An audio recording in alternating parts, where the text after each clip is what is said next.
Good morning friends, समित life maker YouTube channel पे आप लोगों का स्वागत है। देखिए दोस्तों, आज के इस सेशन में हम लोग करने वाले फ्रेंड्स बीपीएससी ट्रिप 4.0 का जो अभी एग्ज़ाम होने वाले दोस्तों, उस एग्ज़ाम का समान अध्ययन का क्वेश्चन करेंगे दोस्तों, जो उसमें पूछा जाएगा फ्रेंड्स। और अभी तक में जितने भी बीपीएससी ट्री 1.0, 2.0, 3.0 और डी एग्ज़ाम तक जितने सारे दोस्तों जीएस से संबंधित क्वेश्चन पूछे गए दोस्तों, सारे एग्ज़ाम का दोस्तों इस बुक में दिया गया दोस्तों क्वेश्चन, और हम पूरा डिस्कशन दोस्तों सोल्यूशन सहित करवाते हैं, तो आप लोग जरूर देखिएगा दोस्तों। और हम इसका दोस्तों अभी तक में टोटल एंशिएंट हिस्ट्री, देखिए दोस्तों अभी तक में टोटल हम लोग का दोस्तों इसमें देखिए फ्रेंड्स इतिहास खत्म हो चुका है दोस्तों पूरा दोस्तों, प्राचीन, मध्यकालीन और आधुनिक दोस्तों, ठीक है, ये तीनों खत्म हो चुका है। और भूगोल ज्योग्राफी में दोस्तों आपका भारत का भूगोल भी खत्म हो चुका है दोस्तों। और आज जो दोस्तों हम लोग स्टार्ट कर रहे हैं दोस्तों, वो है हमारा विश्व का भूगोल स्टार्ट कर रहे हैं दोस्तों। तो विश्व का भूगोल देखिए दोस्तों, देखिए फ्रेंड्स हमारा विश्व का भूगोल, विश्व का भूगोल का दोस्तों पहला टॉपिक है दोस्तों हमारा कि ब्रह्मांड एवं सौरमंडल, ब्रह्मांड एवं सौरमंडल। देखिए दोस्तों, ब्रह्मांड एवं सौरमंडल का पहला क्वेश्चन दोस्तों, पृथ्वी एवं सूर्य के बीच अधिकतम दूरी होती है। पृथ्वी एवं सूर्य के बीच अधिकतम दूरी कब होती है दोस्तों? ये एपिहेलियन अपसौर के दौरान होती है दोस्तों, अपसौर के दौरान। सोल्यूशन देखिए इसका, पृथ्वी एवं सूर्य के मध्य अधिकतम दूरी को अपसौर कहते हैं। पृथ्वी सूर्य के चारों ओर दीर्घवृत्तीय कक्षा में परिक्रमा करती है, और जिसके कारण वर्ष में सूर्य एवं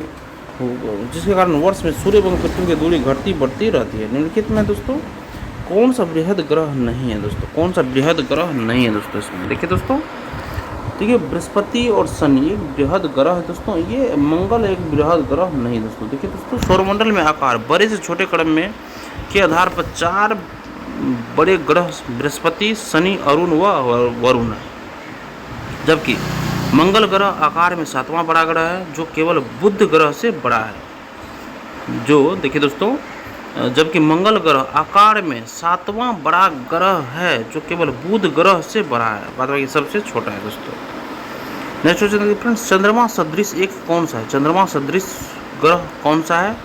ये है दोस्तों बुध, चंद्रमा की तरह ही बुध ग्रह है दोस्तों। देखिए दोस्तों, ग्रहों में मात्र बुध तथा शुक्र की दिखने वाली कलाएं होती है दोस्तों, इसी प्रकार की कलाएं चंद्रमा में भी पाई जाती है। चंद्रमा का आकार बुध जैसा दिखाई देता है, अतः दिए गए विकल्प चंद्रमा सदृश ग्रह बुध है। नेक्स्ट है, दिस सन इज, देखिए सूर्य है एक, सूर्य एक क्या है दोस्तों? ये एक पीला तारा है दोस्तों, पीला तारा है दोस्तों, पीला तारा।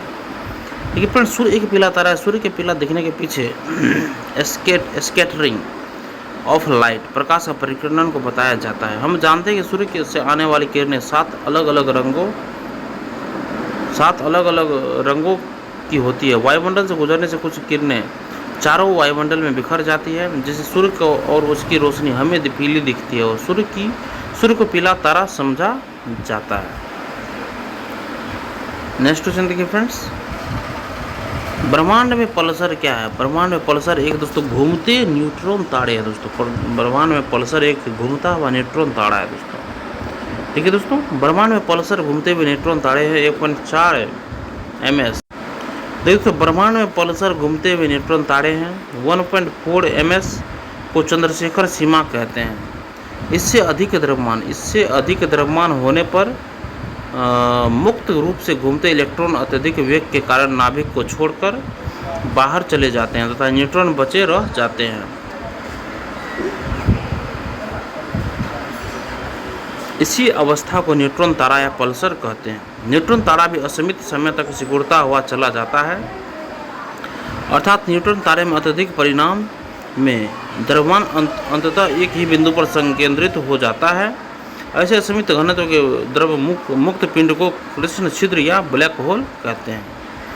नेक्स्ट क्वेश्चन देखिए, आकार और माप में समानता के कारण किस ग्रह को पृथ्वी के जुड़वां ग्रह माना जाता है? ये शुक्र ग्रह को, ऑप्शन नंबर सी सही है। सोल्यूशन देखिए इसका, आकार और माप में समानता के कारण शुक्र ग्रह को पृथ्वी के जुड़वां ग्रह माना जाता है। इसे सांझ का तारा तथा भोर का तारा भी कहा जाता है। शुक्र के वायुमंडल में CO2 की उपस्थिति 90 से 95% तक है। शुक्र और बुध ग्रह के कोई उपग्रह नहीं है। यह ग्रहों की समान दिशा के विपरीत सूर्य की पूर्व से पश्चिम दिशा में परिक्रमण करता है। नेक्स्ट क्वेश्चन देखिए फ्रेंड्स, अक्षांश एवं देशांतर रेखाएं। अक्षांश एवं देशांतर रेखाएं। देखिए दोस्तों देखिए दोस्तों 7 नंबर क्वेश्चन हमारा ग्रीनविच माध्य समय GMT। ग्रीनविच माध्य समय GMT से भारतीय मानक समय IST कितना आगे है? तो ये है 5.5 घंटा आगे है। ऑप्शन नंबर ए सही है, 5.5 घंटा आगे है। क्वेश्चन देखिए ग्रीनविच मध्य समय से भारतीय मानक समय 5.5 घंटे आगे है। भारत के मानक समय का निर्धारण 82 डिग्री पूर्व से ज्ञात किया जाता है।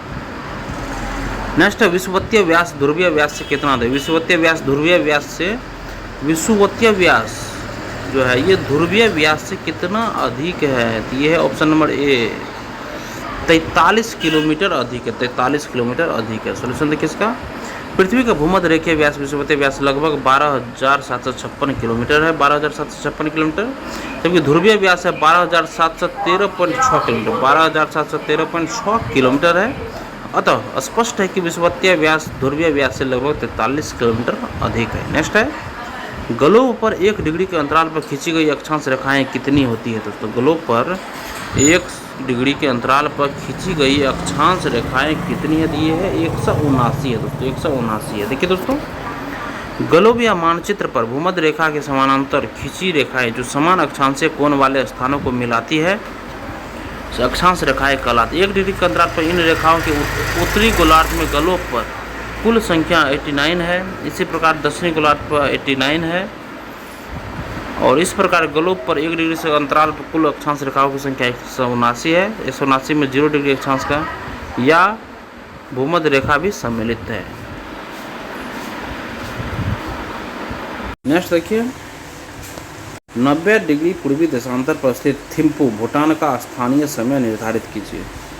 90 डिग्री पूर्वी देशांतर पर स्थित थिम्पू भूटान का स्थानीय समय निर्धारित कीजिए जब ग्रीनविच 0 डिग्री में दोपहर 12 बजे का समय है।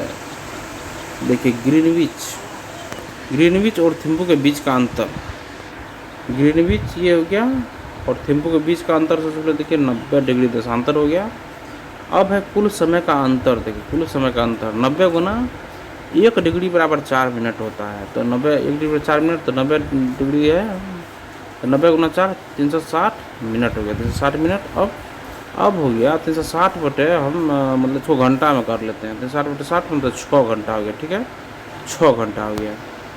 जब दोपहर में 12 बजे का समय है ग्रीनविच में, तो 12 बजे से हम 6 कर देंगे, 6 घंटा आगे करेंगे तो 6 PM हो जाएगा।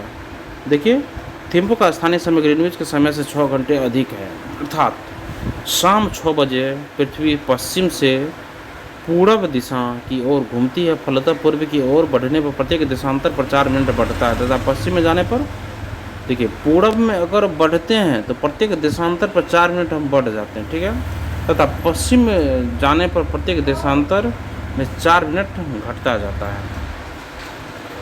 नेक्स्ट देखिए निम्नलिखित में से कौन सा शीत कटिबंध में आता है? शीत कटिबंध में ये देखिए उपयुक्त में से एक से अधिक शीत कटिबंध में आता है। देखिए शीत कटिबंध पेटी का विस्तार 66.5 डिग्री से 90 डिग्री के बीच है। दोनों गोलार्धों में होता है। इसमें टैगा, टुंड्रा तथा हिमाच्छादित प्रदेश आते हैं। शीत कटिबंध क्षेत्र दक्षिणी गोलार्ध में दक्षिण ध्रुव और अंटार्कटिक वृत्त के बीच स्थित है तथा उत्तरी गोलार्ध में उत्तरी ध्रुव और आर्कटिक वृत्त के बीच स्थित है। भूमध्य रेखा से दूर होने के कारण इन क्षेत्रों में केवल सूर्य की तिरछी किरणें ही पहुंच पाती हैं। इसलिए ऑप्शन ए और 2 सही होगा। देखिए इसमें एक से अधिक सही होगा। इसमें देखिए दक्षिण ध्रुव वृत्त अंटार्कटिक वृत्त और दक्षिण ध्रुव के बीच स्थित क्षेत्र ये हो गया और 66 डिग्री उत्तरी अक्षांश और उत्तरी ध्रुव के बीच स्थित ये दोनों ये और भी सही होगा इसमें। नेक्स्ट देखिए यदि ग्रीनविच में दोपहर के 12 बजे हैं तो ग्रीनविच के 30 डिग्री पूर्व में क्या समय होगा? यदि ग्रीनविच में 12 बजे है तो ग्रीनविच के 30 डिग्री पूर्व में क्या समय होगा? 30 डिग्री पूर्व में तो देखिए ग्रीनविच देशांतर रेखा को 0 डिग्री देशांतर व अंतर्राष्ट्रीय समय रेखा में भी कहते हैं। यह पृथ्वी के उत्तरी दक्षिणी ध्रुव को जोड़ती हुई लंदन के पास स्थित ग्रीनविच शहर से गुजरती है। ग्रीनविच देशांतर से 1 डिग्री पूर्व बढ़ने पर 4 मिनट के समय में वृद्धि तथा 1 डिग्री पश्चिम बढ़ने पर समय में 4 मिनट की कमी होती है। अतः यहाँ पे क्या बोला ग्रीनविच के 30 डिग्री पूर्व की बात हो रही है तो इसमें जोड़ेंगे। देखिए 4 मिनट 30 डिग्री है तो 4 मिनट, एक दशांतर है तो 30 गुना 4 कितना हो गया, 120 मिनट हो गया। अगर घंटा में जाएंगे तो 2 घंटा हो जाएगा, ठीक है। अब बोल रहा है यहाँ पे ग्रीनविच 12, अगर यहाँ पे 12 बजा है तो 12 बजा है तो 12 बजे के बाद 2 घंटा आगे बढ़ेंगे, क्या हो जाएगा, दोपहर के 2 बजेंगे, यहाँ पे दोपहर के 2 बजेंगे। अब आगे देखिए, विश्व के महाद्वीप, देश, राजधानी एवं सीमाएं। देखिए दोस्तों, तेहरान किस पर्वत पर स्थित है दोस्तों, तो तेहरान एलबुर्ज पर्वत पर स्थित है। आप लोग याद रखिए दोस्तों, तेहरान जो है ये एलबुर्ज पर्वत पर स्थित है। देखिए तेहरान ईरान का राजधानी शहर है। 14 मिलियन लोगों की आबादी वाला यह शहर विशाल एलबुर्ज पर्वत श्रृंखला के तल पर स्थित है। नेक्स्ट है, अधिकतम अभिकथन ये है दोस्तों, घाना तट पर सोने के समृद्ध प्लेसर जमाव पाए जाते हैं और ब्राज़ील में सोने की सिराएं पाई जाती है। कारण दोस्तों इसका, किसी समय ये महाद्वीप अटलांटिक तट के साथ एक साथ संयुक्त थे। ऑप्शन नंबर ए सही होगा दोनों, और दोनों एक दूसरे का मतलब सही व्याख्या भी कर रहा है दोस्तों। देखिए दोस्तों, नेक्स्ट क्वेश्चन हमारा है, सोल्यूशन इसका देख लीजिए प्लीज। घाना तट पर सोने के समृद्ध प्लेसर जमाव पाए जाते हैं और ब्राज़ील में सोने की सिराएं पाई जाती हैं। इससे यह प्रमाणित होता है कि किसी समय ये महाद्वीप अटलांटिक तट के साथ एक साथ संयुक्त थे दोस्तों।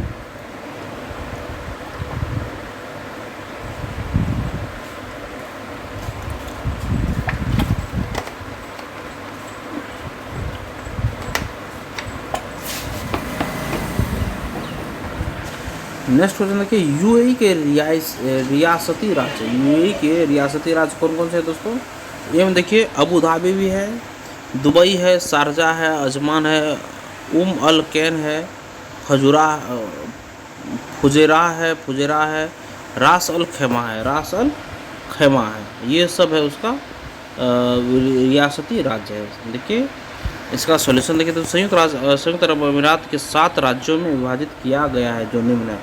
ये संयुक्त अरब अमीरात को 7 राज्य में विभाजित किया गया, सातों है देख लीजिए, अबू धाबी हो गया, दुबई हो गया, शारजा हो गया, अजमान हो गया, अल कैन हो गया, फजुरा हो गया और रास अल खैमा हो गया। अब नेक्स्ट क्वेश्चन देखिए, भूगर्भिक इतिहास एवं शैलतंत्र से क्वेश्चन है, निम्नलिखित में से किसकी न्यून हिम रेखा है, किसकी न्यून हिम रेखा है, तो एल्प्स पर्वत का न्यून हिम रेखा है, एल्प्स पर्वत का। बोला भूगर्भिक इतिहास एवं शैलतंत्र में निम्नलिखित में क्षेत्रों में से किसकी न्यून हिम रेखा है, तो अल्प्स क्षेत्र का दोस्तों ये न्यून हिम रेखा है, अल्प्स क्षेत्र का। सोल्यूशन देखिए, पर्वतीय व ध्रुवीय क्षेत्र की वह रेखा जिसके ऊपर वर्ष भर हिम का आवरण रहता है तथा बर्फ पूर्णतया कभी नहीं पिघलती है, बर्फ पूर्णतया कभी नहीं पिघलती है। उच्च अक्षांश पर हिम रेखा काफ़ी नीचे होती है। अल्प्स क्षेत्र में हिम रेखा सामान्यतः 2700 मीटर की ऊंचाई तक होती है, जबकि हिमालय क्षेत्र में इसकी ऊंचाई 4500 मीटर है। भूमध्य रेखीय क्षेत्र में हिम रेखा सर्वाधिक ऊंचाई पर पाई जाती है। भूमध्य रेखीय क्षेत्र में हिम रेखा ये सर्वाधिक ऊंचाई पर पाई जाती है। भूमध्य रेखीय क्षेत्र में हिम रेखा सर्वाधिक ऊंचाई पर पाई जाती है। इसमें क्या होगा दोस्तों, हमारा निम्नलिखित क्षेत्र किसकी न्यून हिम रेखा है, तो अल्प्स क्षेत्र का न्यून हिम रेखा है। नेक्स्ट क्वेश्चन देखिए, खनिज में निम्नलिखित में से किस चट्टान के स्तर, खनिज में निम्नलिखित में से किस चट्टान के स्तर में जमा होता है, खनिज चट्टान के किस स्तर में ये जमा होता है खनिज, ये दोस्तों ऑप्शन नंबर डी सही होगा दोस्तों। ऑप्शन नंबर डी देखिए दोस्तों, अवसादी चट्टान, रूपांतरित आग्नेय चट्टान किसमें होता है, तो खनिज विभिन्न प्रकार के सेलों में पाए जाते हैं। कुछ खनिज आग्नेय सेलों में पाए जाते हैं, कुछ आग्नेय सेलों में और कुछ क्षयांतरित सेलों में पाए जाते हैं, जबकि अन्य अवसादी सेलों में पाए जाते हैं। आग्नेय चट्टानों में प्रमुख रूप से लोहा, निकेल, तांबा, सीसा, जस्ता, क्रोमाइट, मैग्नीज, सोना आदि प्रमुख होते हैं। अवसादी चट्टानों में देखिए, अवसादी चट्टानों में खनिज तेल, प्राकृतिक गैस, कोयला के भंडार आदि प्रमुख होते हैं। अवसादी चट्टान में ये खनिज तेल, प्राकृतिक गैस, कोयला आदि होते हैं। रूपांतरित चट्टान में फाइलाइट, सिस्ट, नीस, क्वार्टजाइट, मार्बल आदि होता है दोस्तों। देखिए दोस्तों, ऑप्शन हमारा ये तीनों ऑप्शन में डी सही है दोस्तों, तीनों ऑप्शन सही है। नेक्स्ट देखिए, भूपटल के टुकड़े मेंटल में गति द्वारा निरंतर धीमी गति से प्रभावित होते हैं, इस सिद्धांत को क्या कहते हैं। भूपटल के टुकड़े मेंटल में गति द्वारा निरंतर धीमी गति से प्रभावित होते हैं, इस सिद्धांत को क्या कहते हैं, तो इस सिद्धांत का नाम है हमारा प्लेट टेक्टोनिक सिद्धांत, प्लेट टेक्टोनिक सिद्धांत। सॉल्यूशन देखिए, भूपटल के टुकड़े मेंटल में गति द्वारा निरंतर धीमी गति से प्रभावित होते हैं, इस सिद्धांत को प्लेट टेक्टोनिक सिद्धांत कहा जाता है।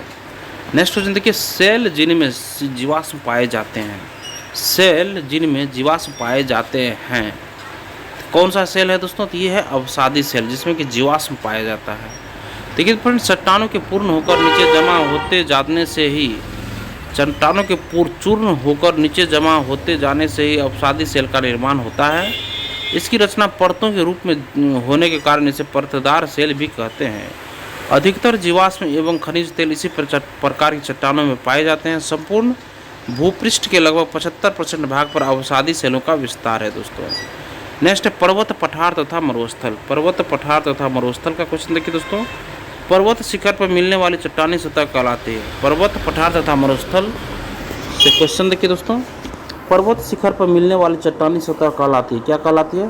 तो फेलसेन मीर कहलाती है। पर्वत शिखर पर मिलने वाली चट्टानी सतह कहलाती है तो फेलसेन मीर कहलाती है। तो इस पर्वत शिखर पर मिलने वाली चट्टानी सतह फेलसेन मीर कहलाती है। नेक्स्ट क्वेश्चन देखिए। सहारा किस प्रकार का रेगिस्तान है? तो ये एक गर्म रेगिस्तान है। सहारा दुनिया का सबसे बड़ा गर्म मरुस्थल है। यह अफ्रीका महाद्वीप के उत्तरी हिस्से में स्थित है। यह 10 अलग अलग देशों में सीमा साझा करता है। यह पृथ्वी के कुल भू क्षेत्रफल का लगभग 8% भाग पर फैला है, जिसका क्षेत्रफल 9.2 मिलियन वर्ग किलोमीटर है, जो अफ्रीका से 31% भाग को कवर करता है। नेक्स्ट, निम्नलिखित में से कौन सा युवा वलित पर्वत नहीं है? कौन सा युवा वलित पर्वत नहीं है? तो ऑप्शन नंबर देखिए दोस्तों डी। उपयुक्त में से एक से अधिक दोस्तों युवा वलित पर्वत नहीं है दोस्तों। अरावली, एंडीज और अपलेशियन। ये दोस्तों इसका सोल्यूशन देखिए फ्रेंड्स। उपयुक्त विकल्पों में एंडीज पर्वत को छोड़कर अरावली व अपलेशियन दोनों ही युवा वलित पर्वत नहीं है। अपलेशियन और अरावली ये युवा वलित पर्वत नहीं है, ये प्राचीन वलित मोरदार पर्वत है। यूराल पर्वत, अरावली पर्वत माला और अपलेशियन पुराने वलित पर्वत के उदाहरण है। जब चट्टानों में पृथ्वी की आंतरिक शक्तियों के कारण मोर वलन पड़ता है तो इसे वलित या मोरदार पर्वत कहते हैं। देखिए दोस्तों, एंडीज एक युवा वलित पर्वत है, बाद में ये दोनों प्राचीन पर्वत है। देखिए नेक्स्ट क्वेश्चन है फ्रेंड्स, ज्वालामुखी एवं भूकंप से। देखिए फ्रेंड्स, निम्न में से कौन सा एक भूकंप गंभीर और विध्वंसकारी है? ये भ्रंश मूलक भूकंप, टेक्टोनिक अर्थक्वेक जो है दोस्तों, भ्रंश मूलक भूकंप एक गंभीर और विध्वंसकारी है। देखिए दोस्तों, भ्रंश मूलक भूकंप एवं गंभीर तथा विध्वंसकारी होते हैं। ये भूकंप प्लेट टेक्टोनिक सीमाओं पर आते हैं। इन भूकंपों के दौरान निकलने वाले ऊर्जा अविश्वसनीय रूप से शक्तिशाली होती है और इससे व्यापक क्षति होती है। नेक्स्ट क्वेश्चन है, ज्वालामुखी क्रिया की अंतिम प्रतीक क्या है? ज्वालामुखी क्रिया की अंतिम प्रतीक क्या है? तो ऑप्शन नंबर सी देखिए धुआंडे वाति मुख है दोस्तों। ज्वालामुखी क्रिया की अंतिम प्रतीक क्या है? ज्वालामुखी क्रिया की अंतिम प्रतीक क्या है? तो ये है धुआंडे वाति मुख है दोस्तों। ऑप्शन नंबर सी सही है दोस्तों। देखिए ज्वालामुखी क्रिया का अंतिम प्रतीक धुआंडे वाति मुख है। ग्लेशियर गर्म जल के स्रोत है। ग्लेशियर जो है ये गर्म जल के स्रोत है, जिनसे समय समय पर गर्म जल फुहारे के रूप में निकलते हैं। ज्वालामुखी छिद्र के ऊपर स्थित कीपाकार गर्त को क्रेटर कहते हैं। ठीक है फ्रेंड्स, ज्वालामुखी क्रिया के अंतिम प्रतीक क्या है? तो ये है क्रेटर है। ऑप्शन नंबर सी सही है दोस्तों, क्रेटर है। देखिए ज्वालामुखी क्रिया का अंतिम प्रतीक धुआंडे है। ग्लेशियर गर्म जल के स्रोत है, जिनसे समय समय पर गर्म जल फुहारे के रूप में निकलते हैं। ज्वालामुखी छिद्र के ऊपर स्थित कीपाकार गर्त को क्रेटर कहते हैं। नेक्स्ट क्वेश्चन देखिए फ्रेंड्स, टफ किससे संबंधित है? टफ देखिए दोस्तों, ये ज्वालामुखी राख से संबंधित है। टफ किसी ज्वालामुखी उद्गार के दौरान बाहर निकली ज्वालामुखी राख के संपीड़न से गठित सेल का एक प्रकार है। टफ को कभी कभी टूफा भी कहा जाता है, खासकर तब जब यह एक निर्माण सामग्री के रूप में इस्तेमाल किया जाता है। हालांकि टूफा भी एक अलग प्रकार का सेल है। यदि किसी सेल में टफ का प्रतिशत 50 से अधिक होता है तो यह सेल टफ में कहलाता है। यह सेल टफ में कहलाता है। देखिए फ्रेंड्स, एक अलग प्रकार सेल, यदि किसी सेल में टफ का प्रतिशत 50% से अधिक होता है तब यह सेल टफ में कहलाता है।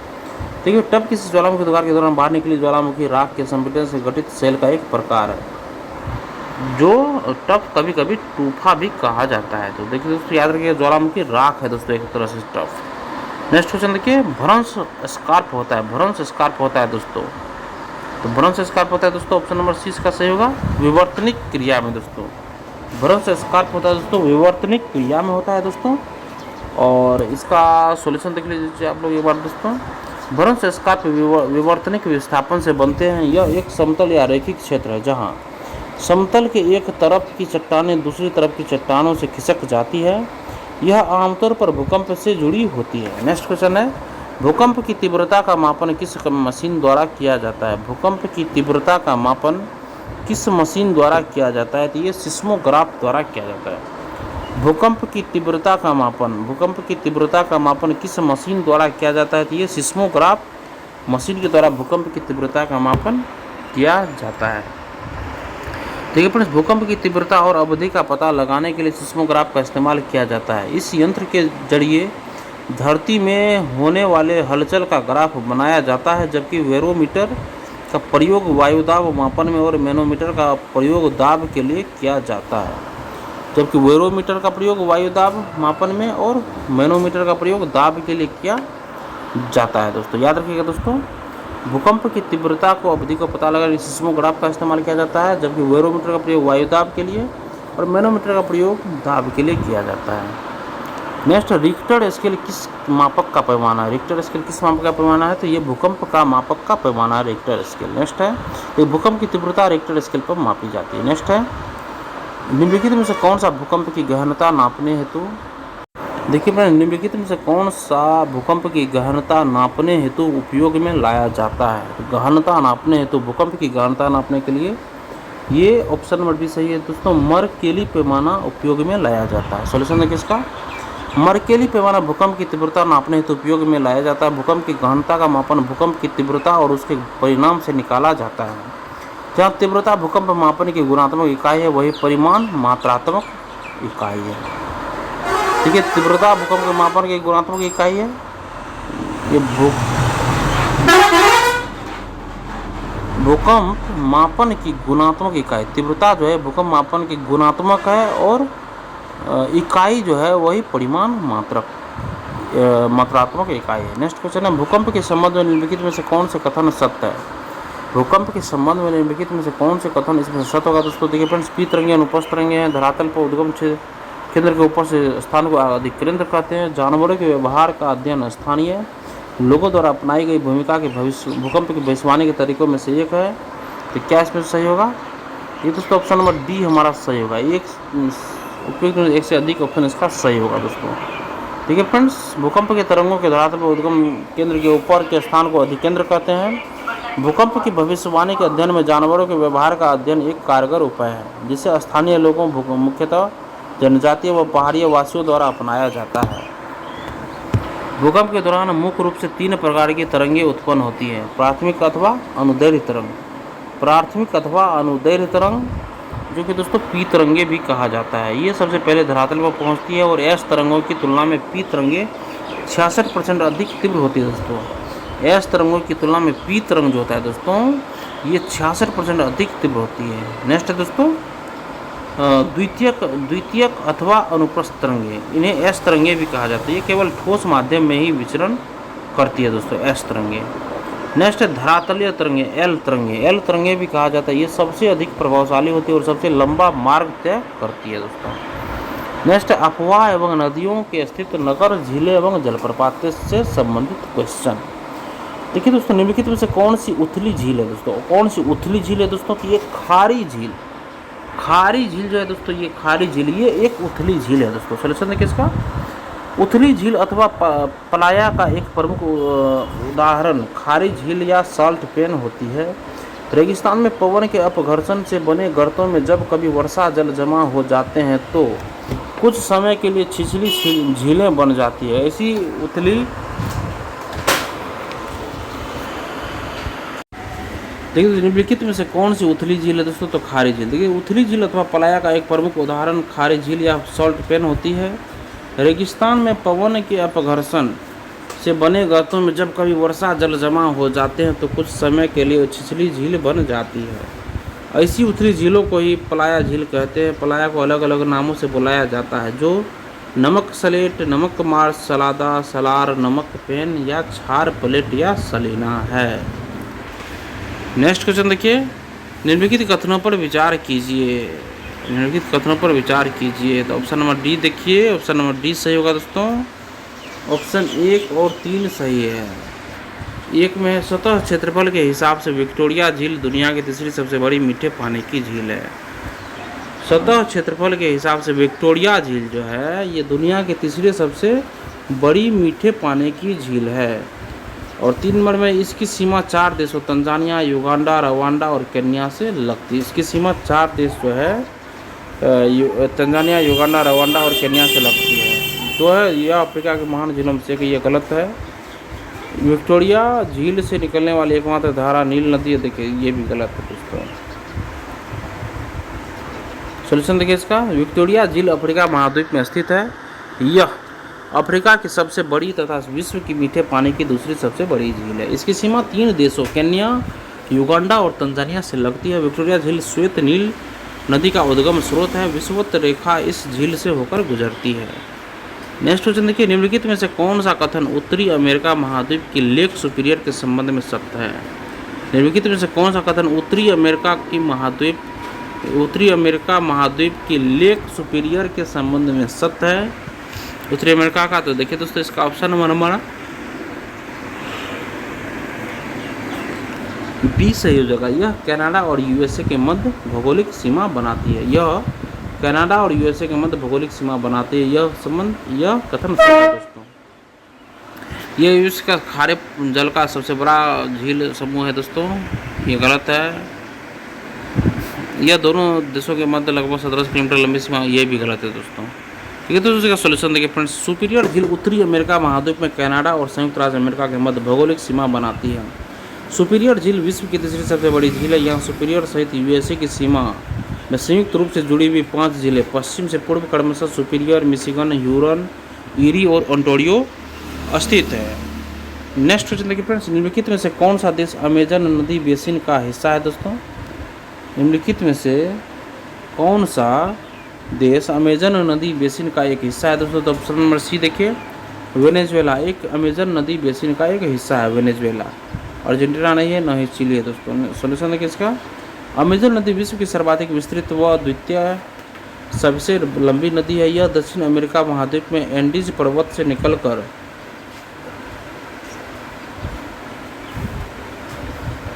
दक्षिण अमेरिकी देश Peru, Brazil, Bolivia, Ecuador, Colombia, Venezuela, Uruguay और सूरिनाम के जलग्रहण क्षेत्र से प्रभावित होते हुए अटलांटिक महासागर में गिरती है। देखिए दोस्तों, यह दक्षिण अमेरिका महाद्वीप में एंडीज पर्वत से निकलकर दक्षिण अमेरिका देश Peru, Brazil, Bolivia, Ecuador, Colombia, Venezuela, Guyana और सूरिनाम के जलग्रहण क्षेत्र से प्रभावित होते हुए अटलांटिक महासागर में गिरती है। नेक्स्ट क्वेश्चन देखिए, महासागरीय जलधाराएं एवं महासागर। महासागरीय जलधारा एवं महासागर, महासागरीय जलधाराएं एवं महासागर से क्वेश्चन देखिए दोस्तों। ऑप्शन नंबर फर्स्ट हमारा इसमें सही होगा, प्रशांत महासागर।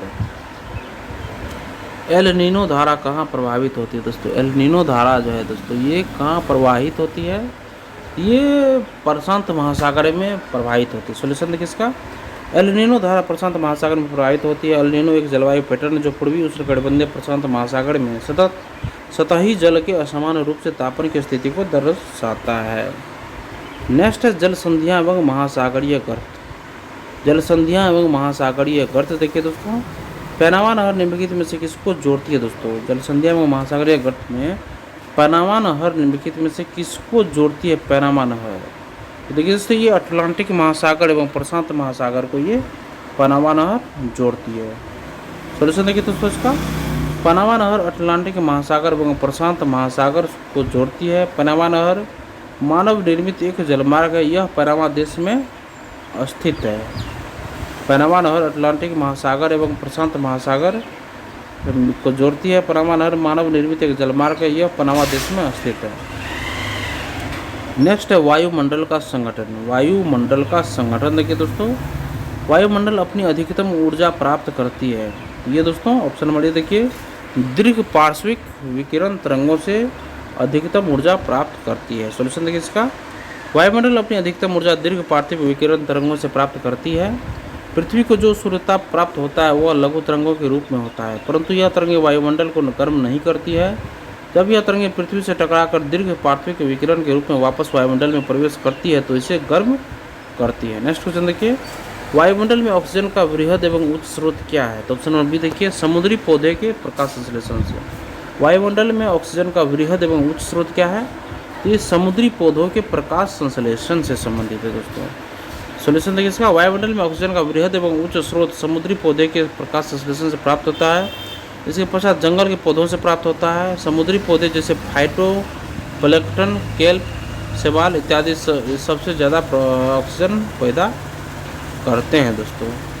नेक्स्ट क्वेश्चन देखिए, ओजोन O3 के बारे में कुछ तथ्य है। ओजोन O3 के बारे में कुछ तथ्य है, तो क्या है दोस्तों? तो ऑप्शन नंबर इसका देखिए दोस्तों, ओजोन, ये देखिए दोस्तों इसका ऑप्शन नंबर ई हमारा सही होगा दोस्तों। इसमें से कोई भी ऑप्शन सही नहीं दोस्तों। देखिए दोस्तों, तरंगदैर्घ्य की विकिरणों को अवशोषित करती है ओजोन, ये दोस्तों में से कोई नहीं, ये भी गलत होगा दोस्तों।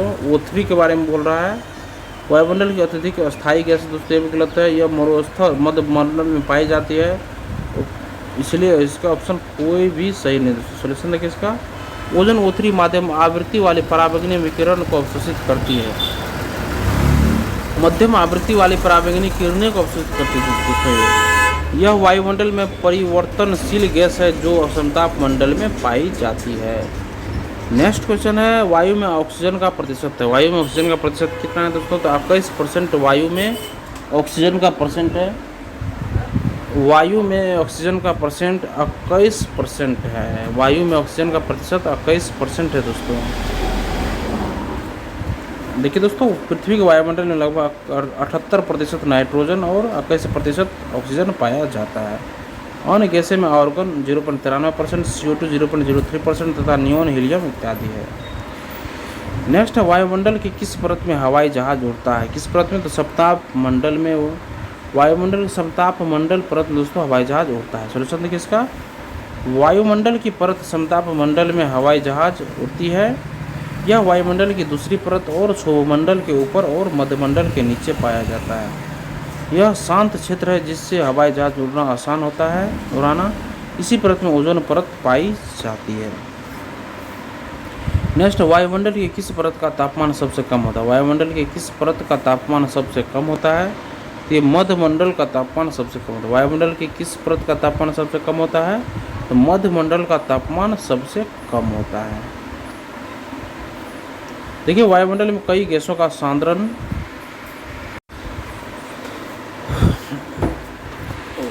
वायुमंडल में कई गैसों का सांद्रण पाया जाता है। यह सांद्रण भिन्न भिन्न ऊंचाई पर अलग अलग होता है। वायुमंडल की सबसे निचली परत में क्षोभमंडल स्थित है। यहाँ पर मौसम संबंधी सभी घटनाएं पाई जाती है। इसका तापमान लगभग -58, देखिए दोस्तों यहाँ पर मौसम संबंधी सभी घटनाएं पाई जाती है। इसका तापमान लगभग -58 डिग्री सेल्सियस होता है दोस्तों।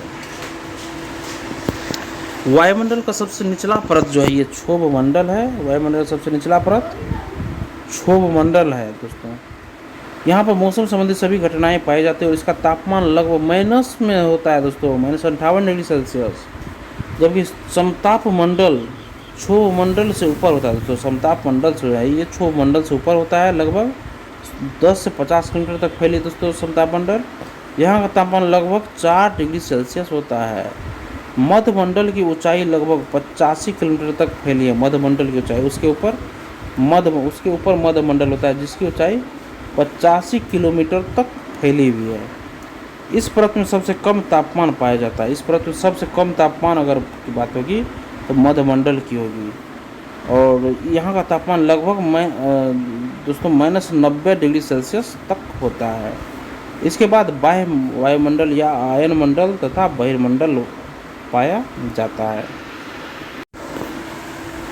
नेक्स्ट क्वेश्चन देखिए फ्रेंड्स, निम्नलिखित में से कौन सा विकल्प पृथ्वी की सतह से शुरू होकर वायुमंडल की परतों का सही क्रम है? निम्नलिखित में से कौन सा विकल्प पृथ्वी की सतह से शुरू होकर वायुमंडल की परतों का सही क्रम है? कौन सा है दोस्तों इसमें? तो इसमें से दोस्तों हमारा हो जाएगा सबसे पहले देखिए क्षोभमंडल होगा। क्षोभमंडल, तब समताप मंडल, तब मध्यमंडल। क्षोभमंडल, समताप मंडल, मध्यमंडल, उसके बाद ताप मंडल आएगा, तब फिर बहिर्मंडल आएगा दोस्तों। देखिए दोस्तों इसमें ऑप्शन नंबर हमारा ये सही होगा, ये ही सही होगा दोस्तों। इसमें देखिए आयन मंडल वगैरह नहीं दिया है दोस्तों, तो वो सब ये दोस्तों पृथ्वी के वायुमंडल का पृथ्वी की सतह से ऊपर की ओर क्रमशः क्षोभमंडल ट्रोपोस्फियर, क्षोभमंडल ट्रोपोस्फियर, सबतापमंडल स्ट्रेटोस्फियर, मध्यमंडल मीजोस्फियर, तापमंडल और दोस्तों तापमंडल को आयन मंडल बोला जाता है, आयनोस्फीयर, तब बरही मंडल एक्सोस्फीयर आता है। दोस्तों हमारे वायुमंडल में नाइट्रोजन की सर्वाधिक मात्रा में पाई जाती है। इसके पश्चात घटते क्रम में oxygen, argon, carbon dioxide, neon, helium, ozone व हाइड्रोजन है। दोस्तों नेक्स्ट, वायुमंडल आर्द्रता एवं पवन संचार तथा चक्रवात। वायुमंडल आर्द्रता, पवन संचार तथा चक्रवात से क्वेश्चन देखिए दोस्तों। तो देखिए दोस्तों इसमें हमारा हो जाएगा फ्रेंड्स, देखिए फोन जो है दोस्तों, फोन गर्म स्थानीय हवा है, फोन गर्म स्थानीय हवा है। चिनुक बर्फ खाने वाली हवा है, चिनुक बर्फ खाने वाली हवा है। मिस्टल ठंडी स्थानीय हवा है। और घाटी दैनिक हवा, घाटी दैनिक हवा है। फोन गर्म स्थानीय हवा, चिनुक बर्फ खाने वाली हवा। देखिए दोस्तों चक्रवात से क्वेश्चन है ये हमारा, ये इसमें मिलान कर लीजिएगा। फोन जो है दोस्तों, फोन ये गर्म स्थानीय हवा है। चिनुक जो है दोस्तों, चिनुक ये बर्फ खाने वाली हवा है। मिस्टल क्या है, ठंडी स्थानीय हवा है। और घाटी हवा क्या है, दैनिक हवा है। नेक्स्ट देखिए फ्रेंड्स सोल्यूशन इसका, फोन गर्म स्थानीय हवा, चिनुक बर्फ खाने वाला, बर्फ खाने वाली हवा मतलब बहुत गर्म हवा होती है दोस्तों ये। और मिस्टल ठंडी स्थानीय हवा और घाटी हवा दैनिक हवा होती है। नेक्स्ट क्वेश्चन देखिए, निम्नलिखित में से कौन सा भूमध्य सागर से भारत के उत्तर पश्चिम भाग की ओर चलता है दोस्तों। कौन सा दोस्तों भूमध्य सागर से भारत के उत्तर पश्चिम भाग की ओर चलता है दोस्तों। तो ये दोस्तों देखिए फ्रेंड्स, पश्चिम विक्षोभ भारत के उत्तर पश्चिम की ओर चलता है दोस्तों। सोल्यूशन देखिए इसका, पश्चिम विक्षोभ भूमध्य सागर से भारत के उत्तर पश्चिम मार्ग की ओर चलती है। और पश्चिम विक्षोभ को दोस्तों भूमध्य सागर में उत्पन्न होने वाले एक बहिरुष्ण उष्णकटिबंधीय तूफान के रूप में चिन्हित किया जाता है, जो एक निम्न दबाव का क्षेत्र है तथा उत्तर पश्चिम भारत में अचानक वर्षा, बर्फबारी एवं कोहरे के लिए जिम्मेदार है। यह विक्षोभ अत्यधिक ऊंचाई पर पूर्व की ओर चलने वाली वेस्टर्ली जेट धाराओं के साथ यात्रा करते हैं। पश्चिमी विक्षोभ की उत्पत्ति स्थल पश्चिम एशिया का भूमध्य सागरीय तटीय क्षेत्र है दोस्तों। नेक्स्ट क्वेश्चन है, शीतकाल में उत्तर पश्चिम भारत में सक्रिय रहने वाले पश्चिमी विक्षोभ का उत्पत्ति स्थल है, क्या है इसका उत्पत्ति स्थल। तो पश्चिम एशिया का भूमध्य सागरीय तटीय क्षेत्र है दोस्तों। शीतकाल में उत्तर पश्चिम भारत में सक्रिय रहने वाले पश्चिम विक्षोभ का उत्पत्ति स्थल क्या है दोस्तों, पश्चिम एशिया का भूमध्य सागरीय तटीय क्षेत्र है दोस्तों। नेक्स्ट, जलवायु एवं घास का मैदान। देखिए दोस्तों 47 नंबर क्वेश्चन है, छिछरे हुए वृक्षों वाले घास के मैदान कहलाते हैं। छितरे हुए वृक्षों वाले घास के मैदान कहलाते हैं, क्या कहलाते हैं, तो सवाना कहलाते हैं। सोल्यूशन देखिए इसका, छितरे हुए वृक्षों वाले घास के मैदान सवाना कहलाते हैं। सवाना कहलाते हैं। यह एक उष्णकटिबंधीय घास के मैदान है। सवाना घास के मैदानों में बिखरे हुए मध्यम आकार के पेड़ों के साथ एक जटिल पारिस्थितिकी तंत्र बनाते हैं। नेक्स्ट क्वेश्चन देखिए, निम्नलिखित में से कौन सा बायोम चेपेरेल के रूप में जाना जाता है। ये भूमध्य सागरीय झाड़ी वन, भूमध्य सागरीय झाड़ी वन दोस्तों ये चेपेरेल के रूप में जाना जाता है, चेपेरेल के रूप में। सोल्यूशन देखिए इसका, भूमध्य सागरीय झाड़ी वन को जीवोम बायोम चेपेरेल के रूप में जाना जाता है। चेपेरेल पृथ्वी के प्रमुख बायोम में से एक है। इन क्षेत्रों में लंबी गर्म शत्रु ग्रीष्मकाल और हल्की बरसात वाली सर्दियां होती है। पारिस्थितिकी तंत्र की विविधता का मतलब है कि चेपेरेल पौधों और जानवरों के एक बहुत ही विविध संग्रह का घर है। चेपेरेल शब्द का प्रयोग आमतौर पर संयुक्त राज्य अमेरिका के पश्चिम भाग में किया जाता है। दुनिया के सबसे बड़े चेपेरेल क्षेत्रों में से एक कैलिफोर्निया में है और इसमें तटीय और मध्य कैलिफोर्निया दोनों का अधिकांश भाग शामिल है। तो याद रखिएगा, कौन सा जीवोम बायोम चेपेरेल के रूप में जाना जाता है दोस्तों, तो भूमध्य सागरीय झाड़ी वन को चेपेरेल के रूप में जाना जाता है। नेक्स्ट क्वेश्चन देखिए, वन एवं मृदा से संबंधित क्वेश्चन दोस्तों। मरुदभिद निम्नलिखित में से किस वन में पाए जाते हैं। तो ऑप्शन नंबर ए सही है दोस्तों, मरुस्थलीय वन में मरुदभिद पाए जाते हैं दोस्तों। मरुदभिद निम्नलिखित में से किस वन में पाए जाते हैं, तो ये मरुस्थलीय वन में मरुदभिद पाए जाते हैं। सोल्यूशन देखिए इसका, मरुदभिद शुष्क आवास स्थलों, वनों अथवा मरुस्थलीय वनों में पाई जाने वाली वनस्पतियां हैं। ऐसे वास स्थलों में जल की अत्यधिक कमी पाई जाती है। इस प्रकार के पादप लंबी अवधि के शुष्क अनावृष्टि काल में भी जीवित रह सकते हैं। मरुदभिदों के तने कंटकों में परिवर्तित हो जाते हैं। नेक्स्ट क्वेश्चन है, पानी चिकनी मिट्टी को काटता है और गहरे चैनल बनाता है तो क्या होता है। पानी चिकनी मिट्टी को काटता है और गहरे चैनल बनाता है तो क्या होता है। एम देखिए गली कटाव होता है दोस्तों, गली कटाव। पानी चिकनी मिट्टी को काटता है और गहरे चैनल बनाता है तो क्या होता है, तो गली कटाव होता है। सॉल्यूशन देखिए इसका, जब बहता जल चिकनी मिट्टी को काटता है तो उस गहरे चैनल को गली कटाव या अवनलिका अपर्दन कहते हैं।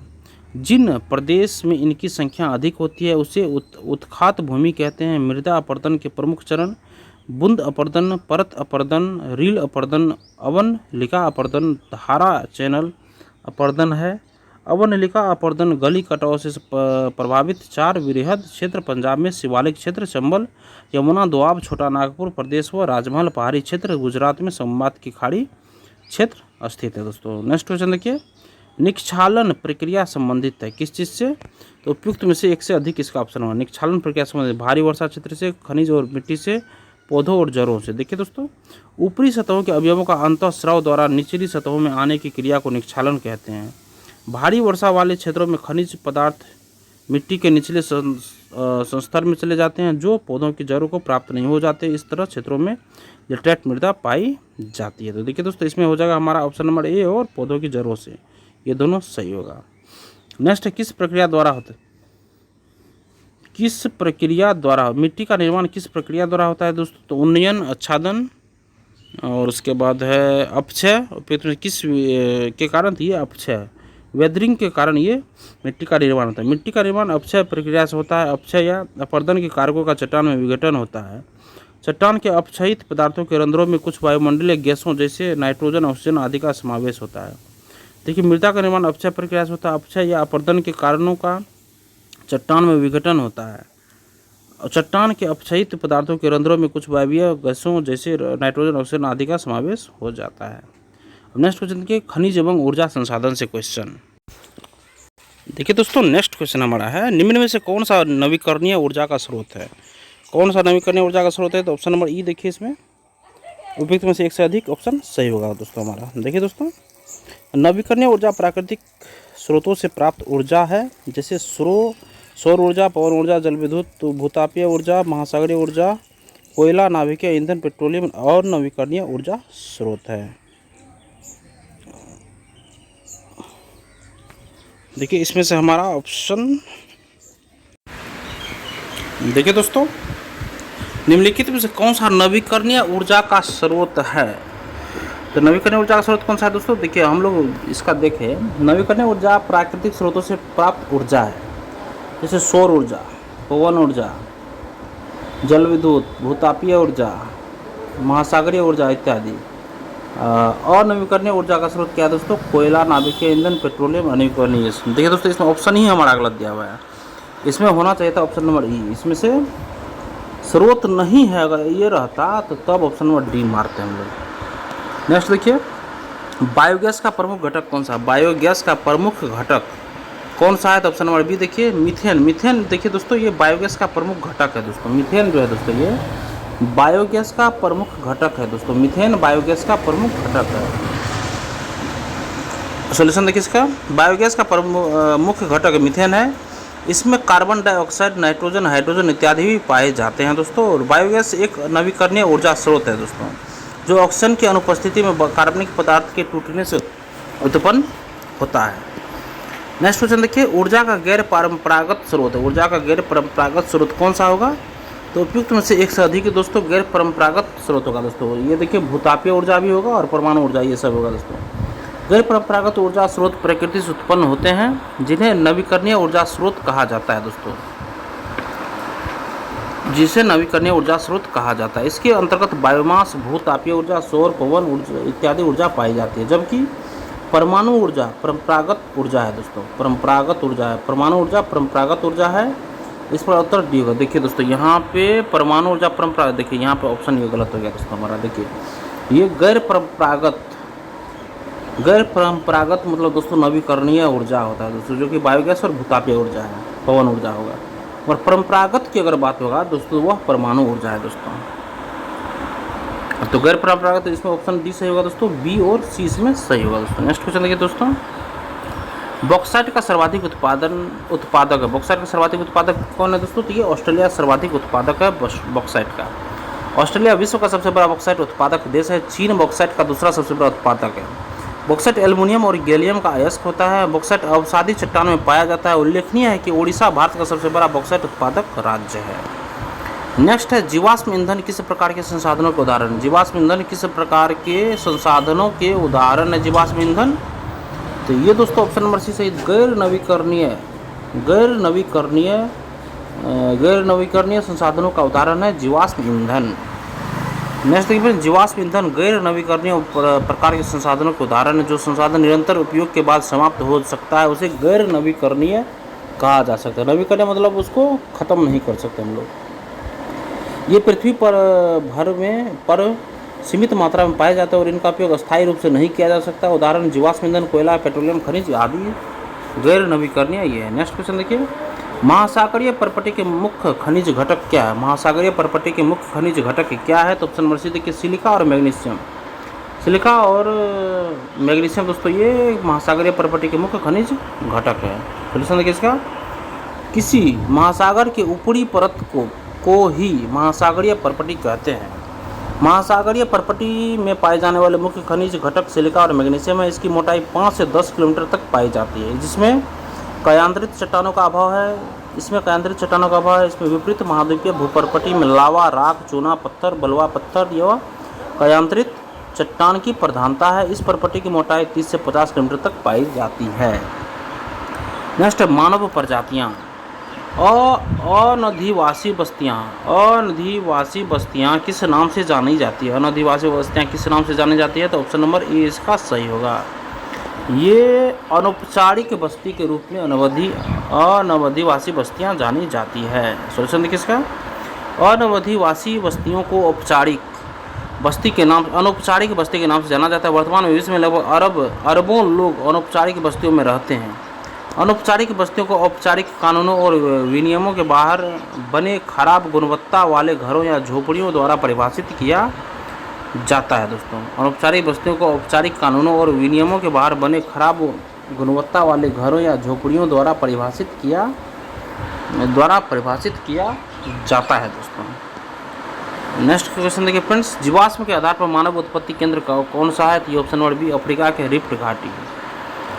रिफ्ट घाटी। सोल्यूशन देखिए इसका, जीवाश्म के आधार पर मानव की उत्पत्ति लगभग 25 लाख वर्ष पहले ऑस्ट्रेलोपिथेकस नामक वानरों से एक जीन से हुआ। इन जीवाश्मों को पूर्वी अफ्रीका एवं अफ्रीका के रिफ्ट घाटी क्षेत्र से प्राप्त किया गया था। नेक्स्ट, जनसंख्या घटने से मानव भूमि अनुपात बढ़ता है। सोल्यूशन देखिए, जनसंख्या घटने से मानव भूमि अनुपात बढ़ता है। विभिन्न देशों की जनसंख्या की तुलना सामान्यतः उन देशों की जनसंख्या के घनत्व के अनुपात के रूप में की जाती है। इस विधि में मनुष्य और भूमि के अनुपात को ध्यान में रखते हुए तुलनात्मक अध्ययन किया जाता है। इस तरीके में किसी क्षेत्र की कुल जनसंख्या के वितरण को देश के क्षेत्रफल में समान रूप से वितरित मानते हुए प्रति वर्ग किलोमीटर क्षेत्र में कितनी जनसंख्याएं समाहित होती है के अनुसार गणना की जाती है। नेक्स्ट है कृषि एवं पशुपालन। सुनहरा रेशा अभिप्राय है किस चीज़ से?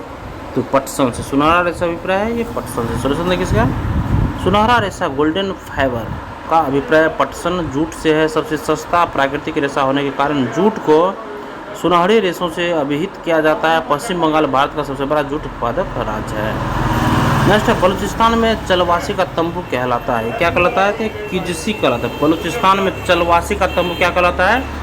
किजसी। बलूचिस्तान में चलवासी का तंबू कहलाता है किजसी कहलाता है। सोल्यूशन देखिए इसका, बलूचिस्तान में चलवासी खानाबदोश का तंबू किजसी कहलाता है। खानाबदोश से तात्पर्य उन लोगों से हैं जो एक स्थान से दूसरे स्थान पर विचरण करके अपना जीवन व्यतीत करते हैं। नेक्स्ट, स्थानांतरणशील कृषि के स्थानीय नाम और संबंधित देश का सही युग्म कौन सा है? तो ऑप्शन नंबर सी देखिए, लदांग मलेशिया। ये स्थानांतरणशील कृषि के स्थानीय नाम और संबंधित देश का नाम है, लदांग मलेशिया। सोल्यूशन देखिए इसका, स्थानांतरणशील अथवा झूमिंग कृषि को मलेशिया और जावा में लदांग नाम से जाना जाता है।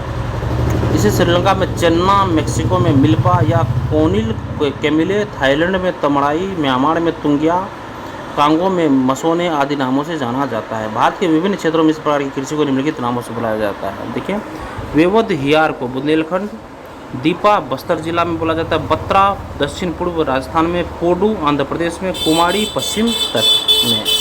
अब विविध क्वेश्चन देखिए दोस्तों, स्टेलेक्टाइट एवं स्टेलेग्माइट स्थलाकृतियाँ बनती है। ये बनती है ऑप्शन नंबर सी, बर्फ द्वारा बनती है। सोल्यूशन देखिए, स्टेलेक्टाइट कंदराओं में चूने युक्त जल के टपकने से कंदरा छत के सहारे चूने के जमाव से उल्टे स्तंभ रूपी संरचना का निर्माण होता है। इसे स्टेलेक्टाइट कहते हैं। नेक्स्ट है स्टेलेग्माइट। कंदराओं की छत से फर्श पर टपकने वाले चूना मिश्रित जल से निर्मित स्तंभ रूपी संरचना स्टेलेग्माइट कहलाती है। जब कभी स्टेलेक्टाइट व स्टेलेग्माइट आपस में मिल जाती है तो उस संरचना को कंदरा स्तंभ कहते हैं। रोहतास, पठार, कुटुमसर गुफा, चित्रकूट आदि ये कंदराएं पाई जाती है। नेक्स्ट क्वेश्चन देखिए, सूची फर्स्ट को सेकंड से, खोजकर्ता और जन्मदाता। ऑप्शन नंबर देखिए फ्रेंड्स, सबसे देखिए क्रिस्टोफर कोलंबस किसका खोज किया था दोस्तों? ये इटली का खोज किया था। क्रिस्टोफर कोलंबस इटली का खोज किया था। फिर जैक्स कार्टियर किस चीज़ का खोज किया था? ये क्या था? ये फ्रांस का खोज किया था। जैक्स कार्टियर ये फ्रांस का खोज किया था। सर फ्रांसिस क्रिक ये किसका खोज किया था? ये यूनाइटेड किंगडम का खोज किया था सर फ्रांसिस क्रिक। ड्रेक और फर्डिनेंड मैगलन ये पुर्तगाल का खोज किया था। सोल्यूशन देखिए, क्रिस्टोफर कोलंबस इटली का खोज किया था और यही अमेरिका का भी खोज किया था। जैक्स कार्टियर फ्रांस का, sir Francis Drake United kingdom का और फर्डिनेंड मैगलन ये पुर्तगाल का खोज किया था। नेक्स्ट है थांडीग्यूट महोत्सव का 3 दिवसीय उत्सव किस देश में मनाया जाता है?